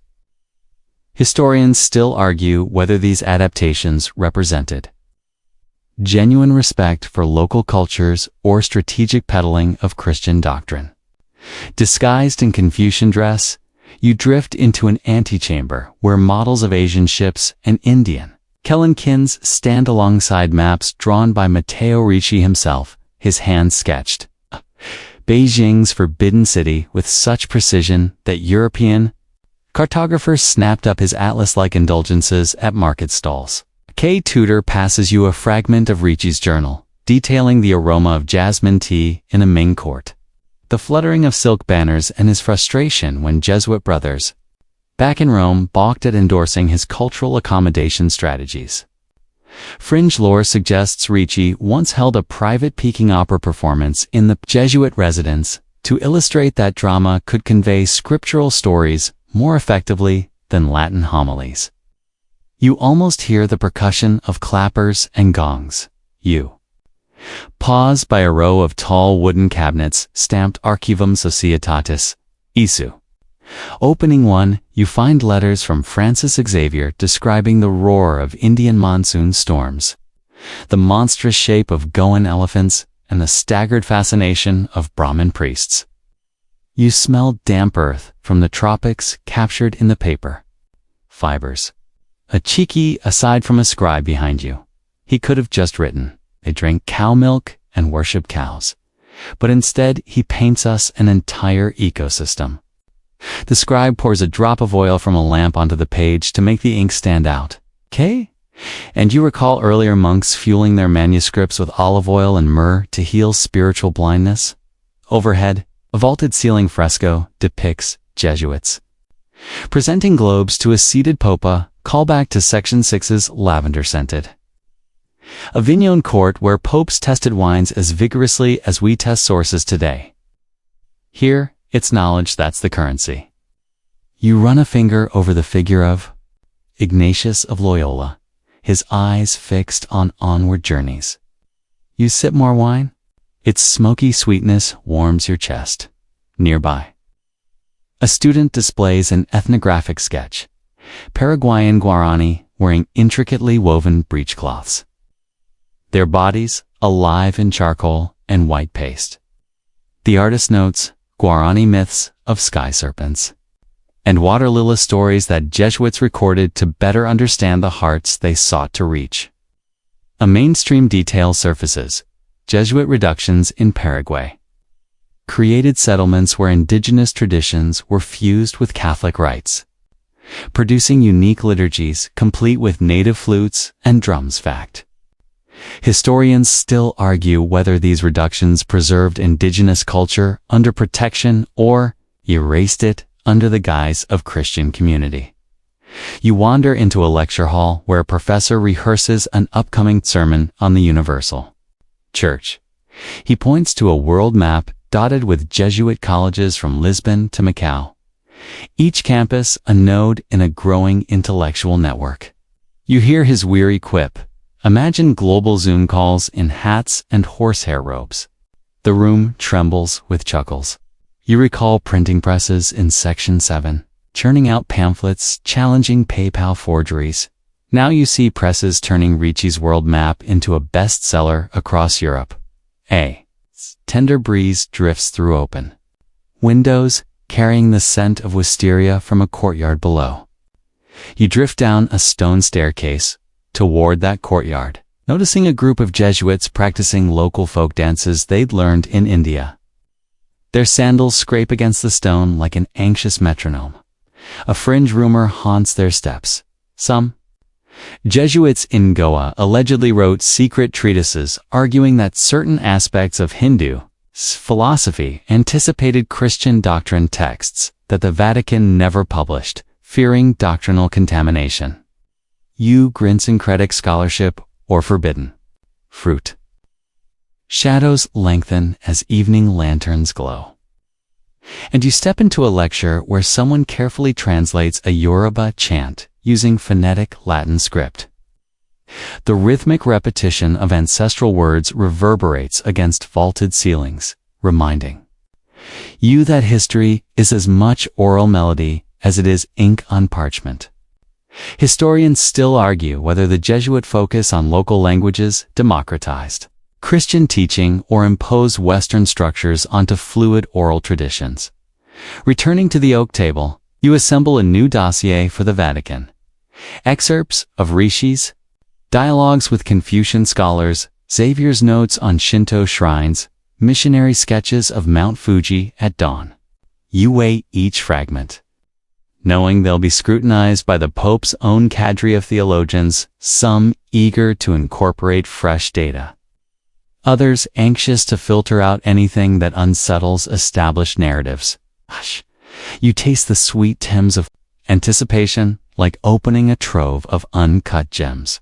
A courier arrives, lantern in hand, and murmurs, "These reports will keep the curia awake for weeks." You pack your satchel, fastening straps over moss green vellum. As you step back onto the street, the aroma of Baroque incense drifts from a nearby church. An olfactory signpost linking this chapter of global scholarship to centuries of local worship. You pause beneath a fresco of St. Francis Xavier, paint flaking like scripture in decay, and reflect on how Jesuit scholarship introduced worlds once unknown, yet navigated by Rome's guiding hand. You wander toward the bridge spanning the Tiber, leaning on its balustrade as torches flicker in the distance. The river's surface ripples like a shifting manuscript, each wave a line of text waiting to be read. You carry in your satchel not just reports, but the pulse of centuries, cultural collisions, inquisitive minds, and the Vatican's insatiable thirst for knowledge and control before you cross back to the Curia. You chuckle at a last fringe tale that on some evenings, Jesuits whispered to each other in secret ciphers woven into calligraphy so intricate, even the Pope's own scribes couldn't decipher them. Maybe it's true, maybe not, but it reminds you that amid official narratives, curious souls always find a way to scratch their own stories into the margins. You slip through the heavy wooden gate of Pisa's medieval university courtyard, the late afternoon sun gilding the tiled roofs like gold leaf on an illuminated manuscript. A warm breeze carries the scent of freshly turned soil from nearby orchards, mingling with the chalky tang of limestone walls where you once traced monks' marginalia in Section 5. Here, in the year 1632, you find yourself outside a lecture hall where whispers of a new cosmic model echo like forbidden verses. Inside, students cluster around a long wooden table strewn with parchment, quills, and a brass astrolabe glinting in torchlight. You lean over a stack of Galileo Galilei's freshly printed dialogue concerning the two chief world systems, its pages crisp as winter frost. A mainstream fact anchors the moment just 16 years earlier. In 1616, the Church's Congregation of the Index declared heliocentrism formally heretical, forbidding advocacy of Earth's motion to safeguard biblical literalism. Fact. Historians still argue whether this edict protected theological integrity or stifled scientific progress out of institutional caution. You hear the scrape of a student's foot as he adjusts a miniature telescope slung over his shoulder. The instrument's brass barrel bears tiny engravings, an anonymous gift, possibly from a clandestine Jesuit circle, recalling those secret ciphers and calligraphy you admired in Section 9. Fringe whispers claim these engravings form a star map, so precise it predicts comets a decade before they appear, and coded to evade church censors. You tuck that rumor away like a smuggled parchment. It's uncertain if it's truth or celestial gossip. The lecturer clears his throat and holds up a rand. Glass orb etched with concentric circles. Observe Jupiter's moons, he says, pointing. Two smudges that dance when you stir the orb, as if reminding you of the smudged ink in a monk's scriptorium. Indeed, Galileo's 1610 Sidereus Nuncus described for moons orbiting Jupiter motions incompatible with the Ptolemaic geocentric model central to church-sanctioned cosmology. You feel a thrill at watching those tiny spheres shift within the orb's confines, their paths drawn by gravity rather than divine fiat. Yet, just as quickly, the room's warmth morphs into tension. A tutor in rumpled robes whispers that the papal nuncio plans to summon Galileo to Rome for interrogation. The air tastes faintly of burnt wood from the campus gymnasium's faggots where condemned books might be immolated, echoing the bonfires of Section 4. You swallow hard and recall the crackle of flames devouring heretical texts. Now it's voices, not tomes, that face incineration during a break. You wander into a dim side corridor lined with frescoes of scholars teaching under olive trees. A lone figure sweeps dust from a marble bench, an elderly monk with salt and pepper, beard and spectacles perched on his nose. He offers you a taste of spiced wine from a chipped goblet, murmuring that he once heard Galileo composed secret marginal notes in Hebrew to bypass Roman censors. You sip the wine, clove and cinnamon dancing on your tongue, and wonder if Galileo's notebooks hide arcane scripts yet undiscovered. Historians still argue whether these marginalia were genuine insights or later additions by curious hands. Returning to the lecture hall, you find the atmosphere dredged with anxiety. A sharp knock interrupts the discourse, an official bearing a red wax seal from the Holy Office. Students stiffen, and the lecturer's quill hovers midair. The official strides in and reads aloud an edict. Galileo is summoned to defend his dialogue by the next moon's rise. Jokes break the tension. One student quips that Galileo might argue the moon itself doesn't exist. Just phases of light tricking your eyes. Nervous laughter flits across parchment-strewn desks. A fragile bridge over turbulent waters as dusk deepens. You slip out into the claustrophobic streets of Pisa, torches flickering like fireflies shackled to iron sconces. You pass a small bookshop, where a cobbler presses Galileo's dialogue under a stack of heavy boots, perhaps hoping to wear down its rebellious ideas into tame, barefoot acceptance. Fringe lore claims that one ingenious printer disguised copies inside hymnals by cutting staves on the pages. So churchgoers unwittingly hummed Dixit intervals while reading about Earth's orbit. The thought makes you grin in the dark.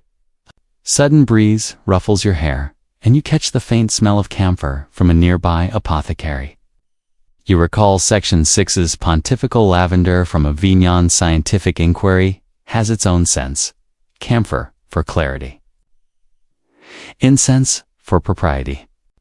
You pause where the archway opens onto the Arno's riverbank. The water gleams under gas lamps, rippling like a vast cosmic ocean. You drop a pebble. Watching the concentric circles spread a quiet mirror of celestial orbits mapped centuries ago. Night envelops the city in shadows. And you creep toward the Santa Maria sopra Minerva in Rome, where Galileo's fate will be sealed.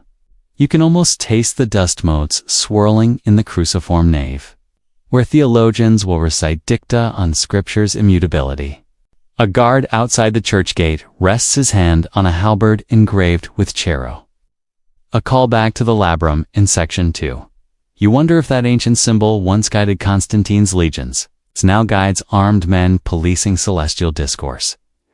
Inside the church, you slip into a pew near the back, heart thumping.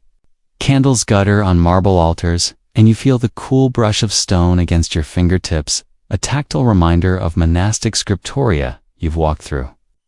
The tribunal convenes, cardinals in ornate vestments surrounded by clerics pour over Galileo's book. A judge raps a gavel of polished oak. "Okay, we command you, man of science, to abjure," he intones.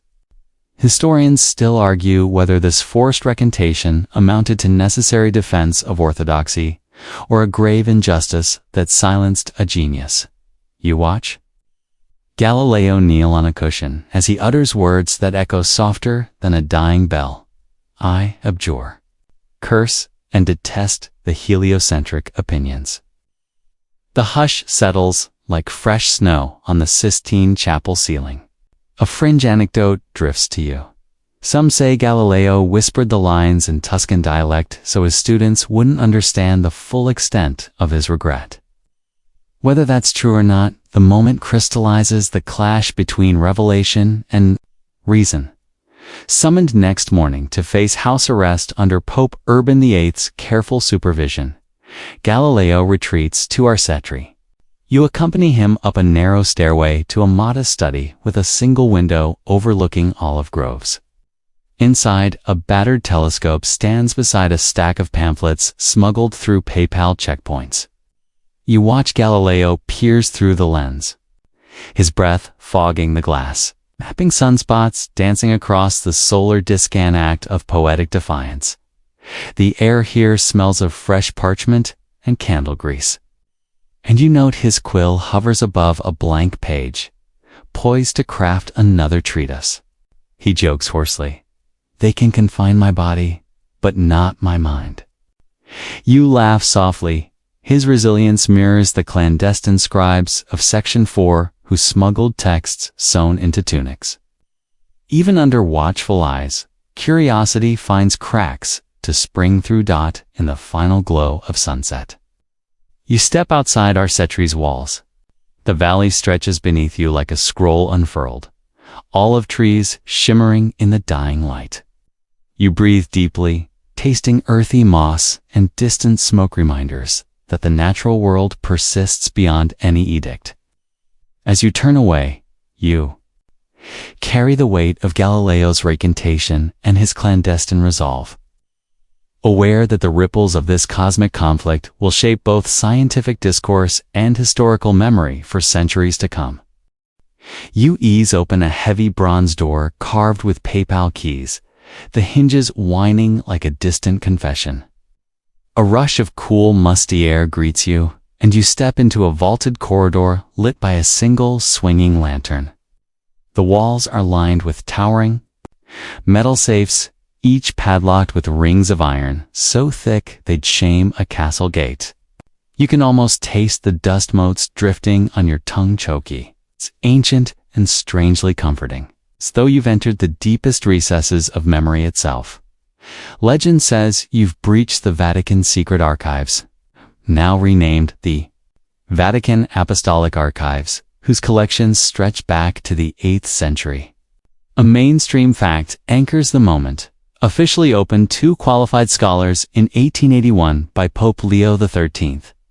The archives contain over 85,000 volumes of documents, from PayPal correspondence to diplomatic reports, all meticulously catalogued across 70 kilometers of shelving fact.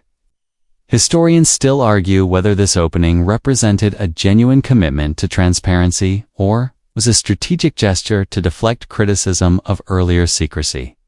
Your footsteps echo on flagstones etched with centuries of use.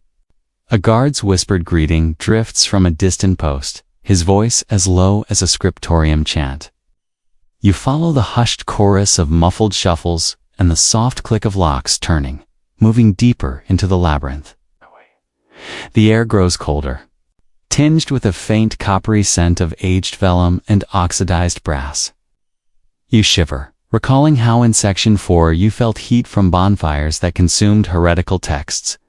Here, every rack you pass feels like a cold fortress guarding forbidden lore.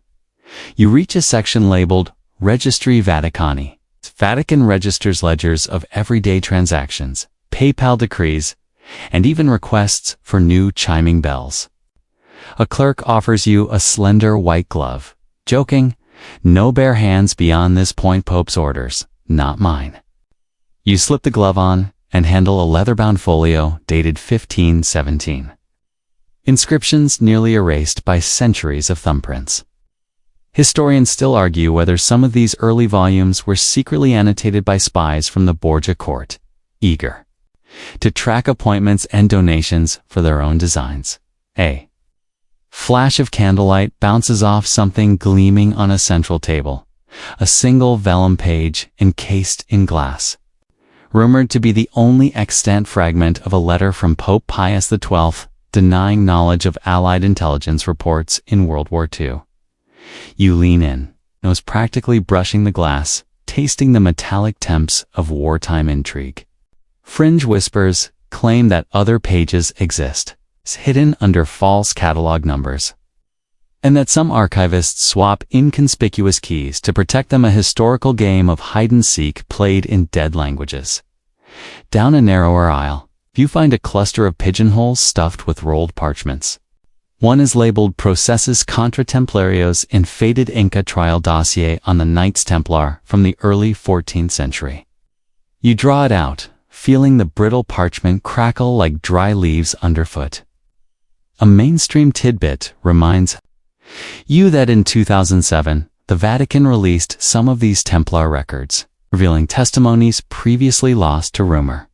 Yet historians still argue whether these documents exonerate the Templars completely or merely reflect a politically convenient reinterpretation by Pope Clement V You follow a tape of red silk trailing across the floor, an impromptu guide connecting one shelf to another. It leads you to a small alcove labeled secretum. The door is set with a heavy brass ring, and you grasp it with both hands, bracing your feet. A playful guard calls out, looking for the Wi-Fi password down here. You grin, picturing a medieval router stuck in a corner. Inside, you discover documents bound in crimson leather bowls of excommunication, canonical censures, and Vatican inquiries into alleged demonic possessions. One volume bears the cryptic title Liber contra demoniacas infecciones, a 17th century manual on identifying witchcraft. You flip a page and see hand-drawn symbols meant to repel evil, inked with iron gall so dark it seems to swallow. The lanterns glow. A fringe rumor persists that this manual contains arcane rites, so potent they once required ratification by the Pope himself before a witch trial could proceed. You kiss your gloved finger before touching the page, half expecting the ink to smudge, or to conjure a faint whisper in archaic Latin. Further on, a narrow glass case holds what some call the Positio Sancti Petri, fragments of a supposed original will of St. Peter, outlining the first instructions for the Church's governance. Mainstream historians question the document's authenticity, pointing to paleographic inconsistencies and post-medieval watermarks that suggest later forgery. Historians still argue whether this Positio was deliberately crafted in the 12th century to buttress the papacy's claims over Constantinople, or if it emerged organically through devotional scribes, mistaking a local legend for an apostolic mandate. A sudden draft stirs the lantern's flame, casting dancing shadows on the stone walls. You catch the faint strains of Gregorian chant drifting through another corridor. It's callback to Section 5's monastic scriptoria and Section 8's councils echoing in solemn halls. It's that chant wraps around you, soft and hypnotic, as you approach. A locked chest labeled Acta Dioscorus 451. Inside, it said, lie original minutes from the Council of Chalcedon, including controversial annotations on Christ's two natures. Fringe whispers claim those annotations were added by later hands to soften Chalcedon's harsh condemnations of Monophysitism, reshaping centuries of Christological debate. Your glove-clad fingertips graze the leather of a bound registry marked Indulgentiarum Catalogus. It lists indulgences granted to crusaders, pledging years off purgatory in exchange for gold florins. You catch a whiff of yeasty dough from a nearby pizza oven in the Vatican Gardens' sensory irony. So you're reminded that the Church's economic machinery once orchestrated crusades funded by indulgence revenues. Historians still argue whether indulgences were genuinely spiritual benefits or cynical cash-generating schemes. Cloaked in theological jargon, you pause beneath a frescoed ceiling showing angels, collecting souls in golden baskets, now cracked and dulled by time. Below it sits a nondescript metal cabinet stamped with the papal coat of arms. A steward unlocks it with a skeleton key and reveals a stack of typed pages bound into 3 slim folders. He slides them out discreetly. They're reports on Pope Pius XII's wartime correspondence, letters about Nazis seeking Vatican's safe passage, and post-war memos on alleged looted artworks. Fringe theorists believe entire sections of these files remain sealed for another 50 years, a temporal quarantine to avoid political fallout. A hollow silence surrounds you as you tuck away the steward's whispered gifts, a couple of photos, copies to study later. You feel the gravity of each fragment, a relic of authority, a hushed confession, or a carefully framed narrative destined for tomorrow's historians to scrutinize.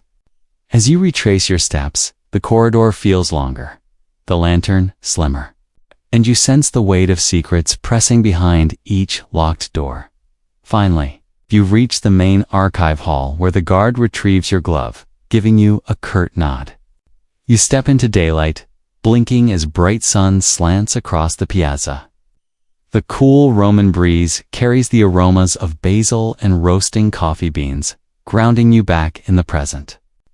You tuck the small trove of copies into your coat, aware that these documents could rewrite chapters of church history unless, of course, they're quietly relabeled and hidden again.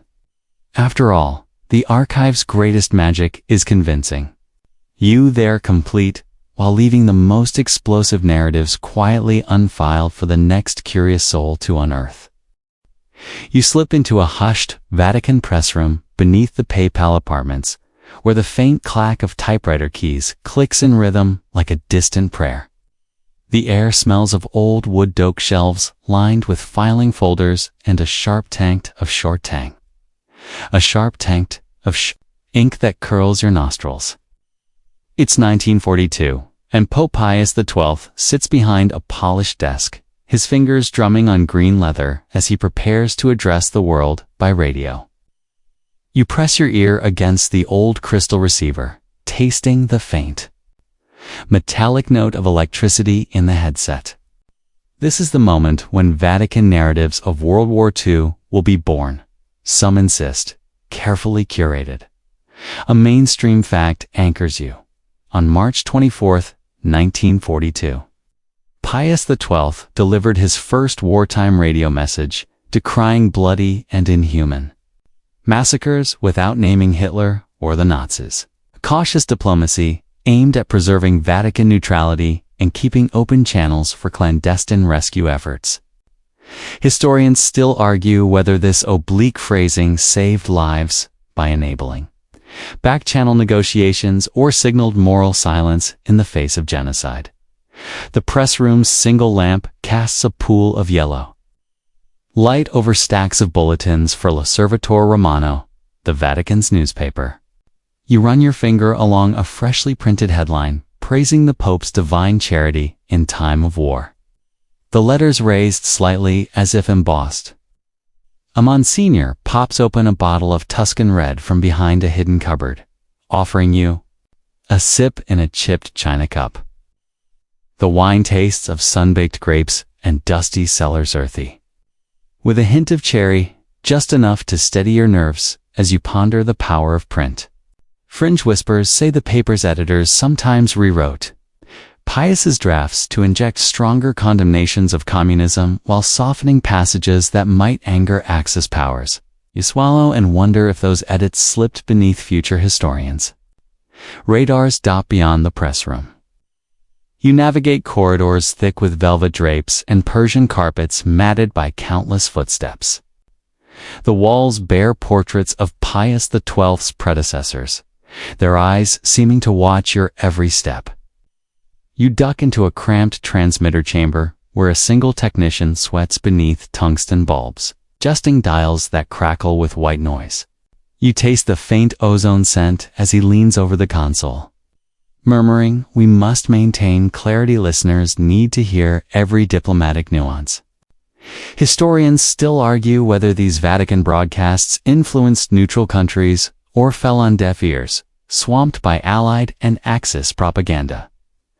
A sudden creak heralds the arrival of a courier clutching a satchel stuffed with Vatican wartime communiques. You untie the leather strap, thumbing through encrypted cables between Pacelli and nunchos in Hungary, Slovakia, and Italy. One mainstream snippet notes the Pope's discreet instruction to open convents and monasteries to shelter Jewish families. Network that saved an estimated 4,000 lives, according to some studies. Yet the cables carefully omit names and locations, conveyed only in coded phrases like guests of St. Peter, preserving secrecy at the cost of full transparency. Fringe theories propose that some messages were backdated or forged by intelligence operatives to cloak Vatican complicity in cover-ups.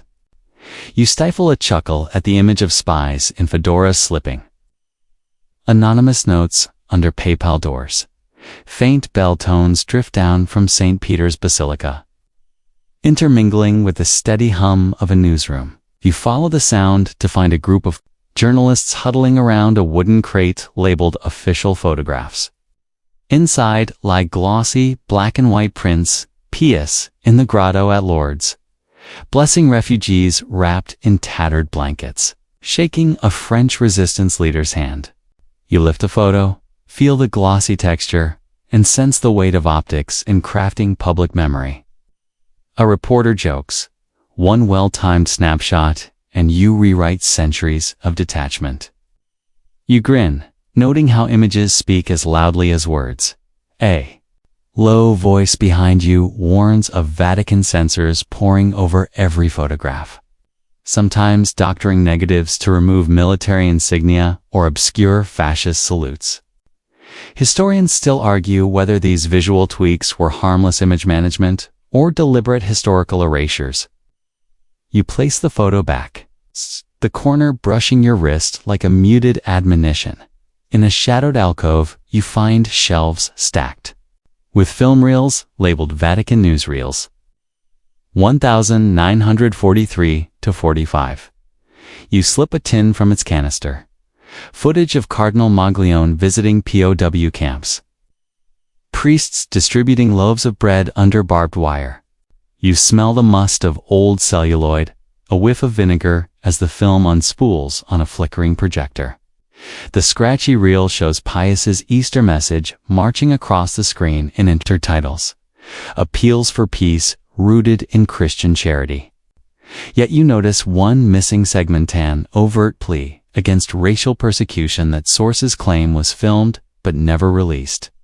Fringe lore contends the footage was locked away at Pius's insistence, deemed too incendiary for wartime audiences.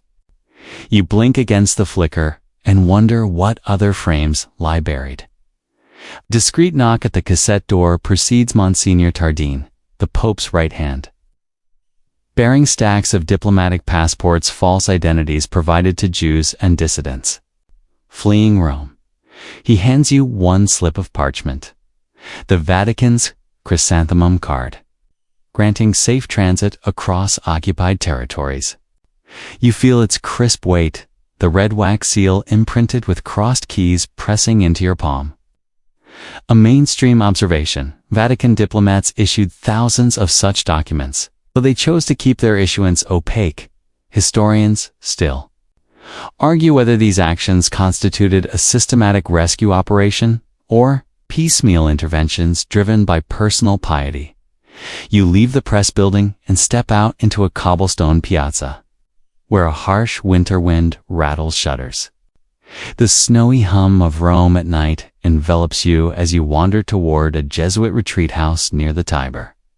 Inside, you find Father Taki Venturi, Rome's conduit to Allied leaders, rifling through files on Vatican-American legation talks. He offers you mulled wine spiced with cinnamon and clove, steam curling into your face like a forgiving benediction. He reminisces, we negotiated grain shipments in exchange for humanitarian corridors. Fringe anecdotes allege that some corridors were used to transport artworks looted by Nazis, later validated by a Vatican insider who wished to remain anonymous. You sip and listen to the crackle of the fireplace as holy and profane exchanges mingled side by side. Outside, the rivulets of the Tiber glisten under lamplight, reminding you that rivers carry secrets as effectively as they carry boats. You stroll back toward the Vatican walls, draped in moss and shadows. You pause at the Swiss guard post, sensing the crisp click of rifle bolts and the scent of oiled leather from pouches filled with confidential memoranda. The guard offers a nod before the gates close with a thud echoing like the lid of a coffin. You turn your collar up against the cold and reflect on how Pius XII's wartime image was woven part public diplomacy, part clandestine mercy, part curated silence. Each radio address, press release, photograph, and forged receipt forms a patchwork quilt of narrative, stitched with diplomatic prudence and personal conviction. Historians still argue whether this tapestry represents moral leadership under fire or an institutional retreat from prophetic witness. A faint radio broadcast drifts through your coat. The Vatican announcer intones phrases of hope like a lullaby, promising peace rooted in the gospel. You smile, tasting the lingering warmth of mulled wine and candle smoke on your tongue. The night feels alive with half-spoken truths, waiting for future historians to unravel which threads to follow and which to untangle anew. You slide through the cool marble portals of St. Peter's Basilica at dawn, the faint hum of electric fans stirring the summer air like whispered prayers. Soft light filters through gold-framed windows, illuminating rows of folding chairs, where cardinals in cassocks and lay auditors in suits murmur quietly. Some sipping instant coffee from steaming styrofoam cups, some oddly modern touch among ancient columns. It's October 1962, and the Second Vatican Council is convening. A once-in-a-millennium gathering designed to update church teaching and, in the process, rewrite the way Catholics remember their own past. Historians still argue whether Vatican II was driven by genuine spiritual renewal or by the need to rebrand the church after 2 world wars of criticism.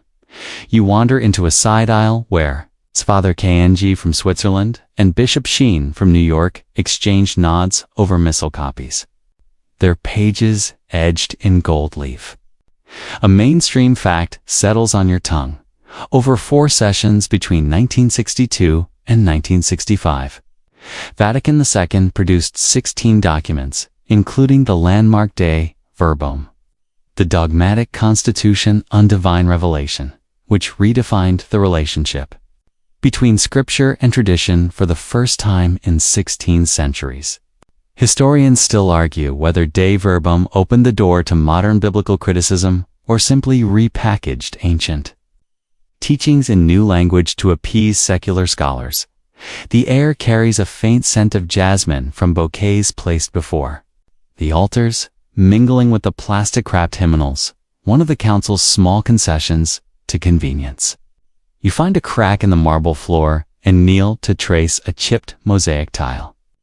Beneath your fingertips, you sense centuries of pilgrim footsteps, now mingled with the rubber soles of journalist sneakers. You take a sip of your lukewarm coffee and smile at the thought of plant-based instant. It probably has fewer calories than that. Swiss chocolate, someone smuggled in. You drift to a conversation between progressive cardinals, debating the use of vernacular languages in the Mass.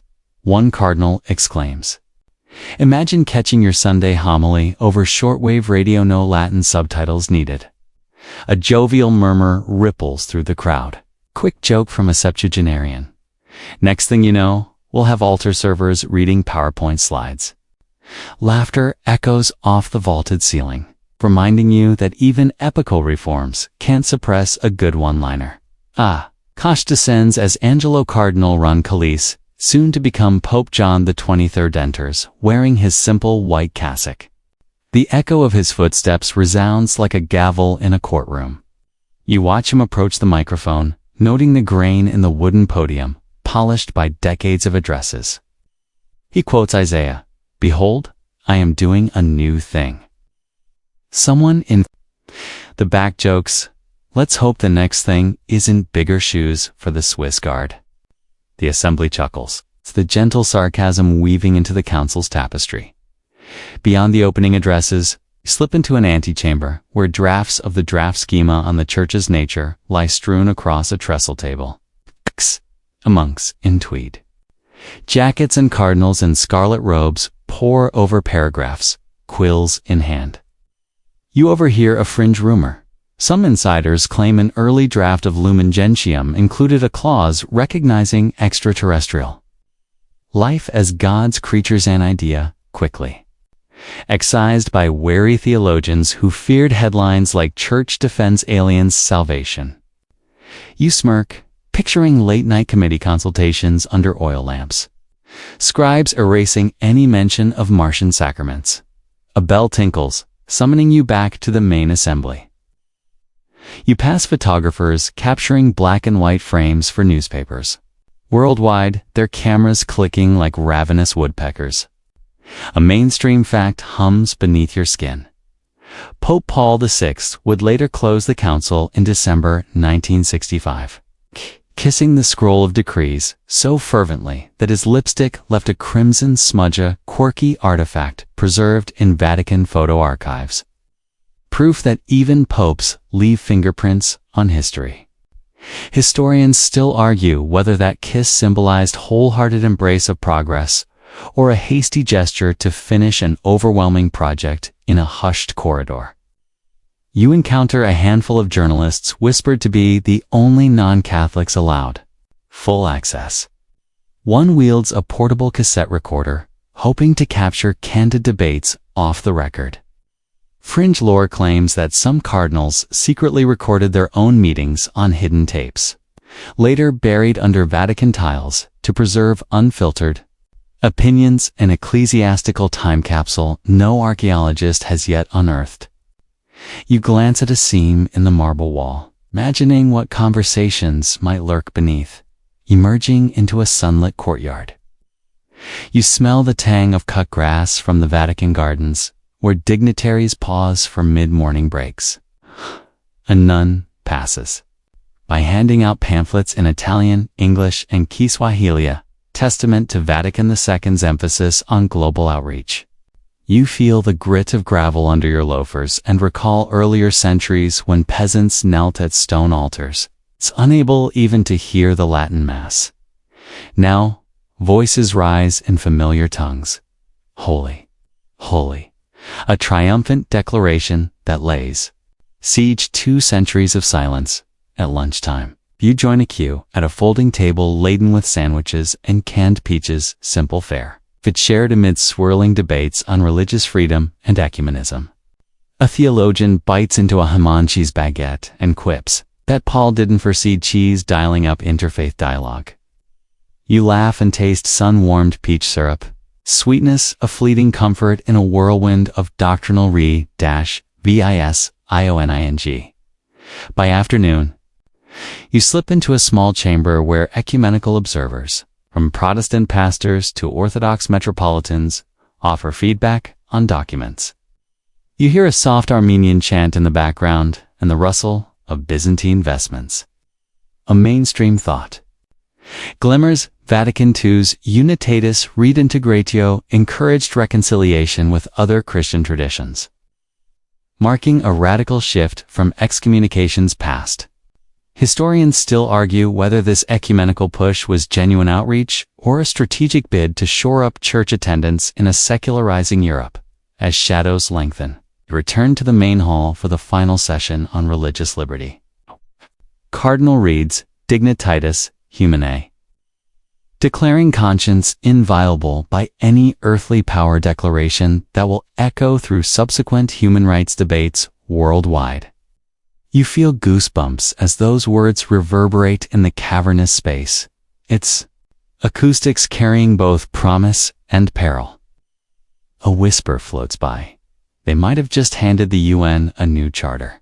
You grin, appreciating how Vatican II's ripple extends far beyond its gilded walls. Night descends. You wander across St. Peter's Square as floodlights awaken the piazza's colonnades. A lone singer practices Gregorian chant near the obelisk, her voice soft as a lullaby. You pause, listening to the centuries of memory woven into those chords, a living callback to monastic choirs in Section 5 and council hymns in Section 3. You taste the cool night air, tinged with the scent of damp stone and distant traffic. You step onto the cobbles with a final thought. Vatican II didn't just update liturgy, it reframed how the Church views its own history, inviting reflection on past errors and curated narratives. Yet, shadows linger in untouched archives and unspoken debates, promising that the story is far from finished. Historians still argue whether Vatican II truly set the Church on a new path or merely patched cracks in an aging edifice. A nun passes, with a stack of newsletters, her eyes twinkling as she offers you one, your Rosary Guidelines. Now in Swahili and Tagalog, you tuck it into your jacket, a tangible sign that history travels on the wings of language. You settle into a worn leather armchair in a cathedral-quiet university seminar room. The steel windows reflecting rows of scholarly faces illuminated by soft desk lamps. The low hum of an overhead projector drifts through the stale scent of chalk dust and cold coffee like a monastic scriptorium updated for post-grad life. Around you, historians lean over laptops and dog-eared folios, murmuring in hushed tones that mirror cloistered debate. You feel the gentle zip of zippers, the scratch of pen on paper, as if every sound is a quill on parchment in slow motion. A mainstream fact grounds the moment. In 1971, Pope Paul VI opened the Vatican archives on Pope Pius IX, granting researchers access to previously sealed documents dating back to the mid-19th century. A move that transformed modern understanding of church-state diplomacy in Europe. Historians still argue whether that opening was a genuine shift toward transparency or a calculated gesture to temper growing criticism of Quoha. Of Quoha or a Quoha or a Quoha, Malala, I'm thinking of you and can't wait to see you again. Historians still are, haha. Halisa, Malala, I use. Quoha, Alela, Elhaha, wise walleye. Since we are played, so I see, we you see, you may see, he mays. We may see, may me see, we not you not we see me, we see so we see me, so we see me so we not a we to me I you I so I we say I say me to I you say I say elasticity. Churchauthority.u. Lean forward as Dr. Marcus Duval points to a digital image projected on a screen. A palimpsest leaf from a 12th century breviary. Its erased text faintly visible under ultraviolet light. Fringe whispers swirl around the room that some scholars suspect the Vatican deliberately underexposed certain scans to hide lines, scribing a PayPal family's supposed correspondence with an otherworldly visitor rumor as outlandish as a Renaissance cardinal hosting Martian ambassadors in his private chapel. You smile at the absurdity. The same delight you had imagining Gnostic Gospels smuggled by desert nuns in Section 4. A young woman in the front row adjusts her microphone and asks, how do we account for forged marginalia inserted to bolster PayPal claims in medieval controversies? Professor Alvarez replies, careful paleographic analysis shows ink ages differ, suggesting later editors possibly in the Counter-Reformation tweaked those notes to align with Trent's doctrinal stances. You taste the faint sharpness of peppermint tea on your tongue, as though the very air is laced with scrutiny. Between murmurs, someone jokes, if only we could carbon date the microphones to see how old this debate really is. Laughter ripples, like a soft chant, breaking tension without derailing the depth of questions still to come. You close your eyes for a moment, imagining monastic choirs echoing in vaulted halls, yet hear chorus's academic footnotes and citation software humming in the background. The next slide shows an annotated PayPal bull from 1941. Its margins crowded with notes in 3 different hands. Dr. Chen points out that these annotations correspond to significant revisions in Vatican press releases during World War II. It's evidence that narratives you encountered back in Section 12 were actively shaped during transmission, not just after. Historians still argue whether these annotations represent ad hoc editorial fixes by wartime officials or a deliberate protocol to preserve Vatican neutrality on paper. You reach for a printout of an obscure pamphlet, a transcript of a 1958 symposium at the Gregorian University where scholars debated the authenticity of the donation of Constantine. The footnotes reference Lorenzo Valla's 15th century expos. Section C. But they also point to a newly discovered letter in the Bullarium Sancti Officii that rebukes earlier forensics, suggesting that for decades, even Vatican-approved editions quietly preserved a lingering hope that the donation might yet be genuine. You trace the Pheno script with your fingertip, as if feeling its pulse beneath the page. A ripple of excitement moves through the room as a student toggles between multispectral scans of PayPal correspondence from the 1920s. Suddenly, invisible text materializes smudged notes about a secret committee formed to catalog liturgical abuses. Fringe conjecture claims that committee minutes were later filed under the innocuous heading Choir Attire Reviews. A sly bit of ecclesiastical misdirection surviving only because catalogers never expected scandal investment records. You lean back, savoring the old world intrigue topping your modern latte. The seminar shifts into breakout groups. You wander among clusters of postdocs and visiting professors. One group debates the impact of feminist historiography on understanding medieval female mystics whose visions were once suppressed voices echoing faintly under official inquiry records.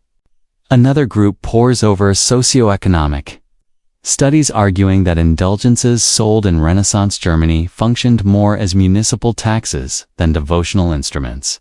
Historians still argue whether indulgences were primarily spiritual dispensations or pragmatic revenue streams used to finance wars and cathedrals. Somewhere in the corner, an IT specialist taps keys to align a 3D scan of the Sistine Chapel vault with archival references, describing Michelangelo's relationship with Pope Julius II. You recall the faint rustle of choir robes in section 8's Council of Trent. Now, imagine that same echo digitized, mapped, and time-stamped for future analysis. A fringe rumor drifts that one digital file contains a private sketch by Michelangelo, showing the Pope in a devil's mask apparently deleted before the first digital uploads. You smirk at potential cover-ups persisting into the age of ones and zeros. Ash falls as Dr. Leone announces that Pope Francis has decreed the full opening of Pius XII's wartime archives, starting March 2020, an unfolding prospect that has scholars awaiting revelations on Vatican diplomacy during the Holocaust. Historians still argue whether this unprecedented access will substantively alter the Church's self-narrative or merely confirm suspicions already grounded in secondary sources. The anticipation in the room is almost electric, like waiting for a hidden palimpsest to reveal its secrets under UV light. You rise and drift toward the back wall, where 3 floor-2 ceiling shelves hold the seminar's reserve collection: microfilm canisters, high-resolution facsimiles, and hand-copied transcriptions. A librarian watches over these treasures with a gaze both proud and wary, an echo of the Vatican archivists you visited in Section 11. You realize that every document here, like those behind sealed brass locks, shapes the conclusions you'll share in future publications. The seminar ends with applause that resonates like a bell toll in an empty cloister. You gather your things: tablet, water bottle, leather notebook, and step into the corridor's dim light. The chatter of scholars fades as you pass under a lofty archway. It's a stone as cool as marble altars once polished by medieval hands. Out on the quad, the campus breeze is crisp with early evening. You pause by a fountain, its gentle trickle, a soft ASMR backdrop to your reverie. You remember that palimpsest leaf gleaming on the projector and the labored quills of Section 5. The controversies of Sections 2 and 3 echoing in modern footnotes.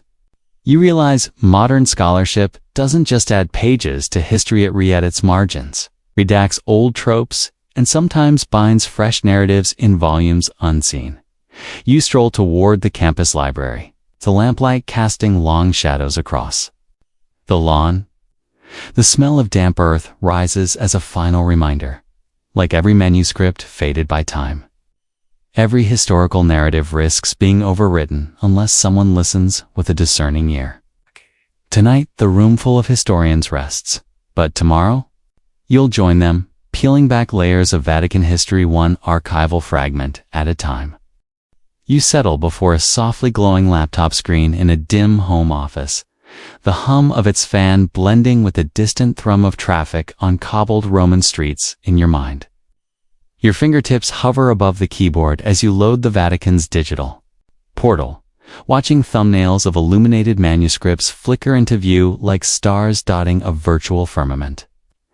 It's the spring of 2025, and the Vatican Apostolic Archives have, in recent years, uploaded over 100,000 high-resolution images of codices, registers, and PayPal bulls, granting remote access to scholars around the globe. Historians still argue whether this unprecedented openness truly democratizes church history or merely shifts gatekeeping from brass locks to username man-password barriers.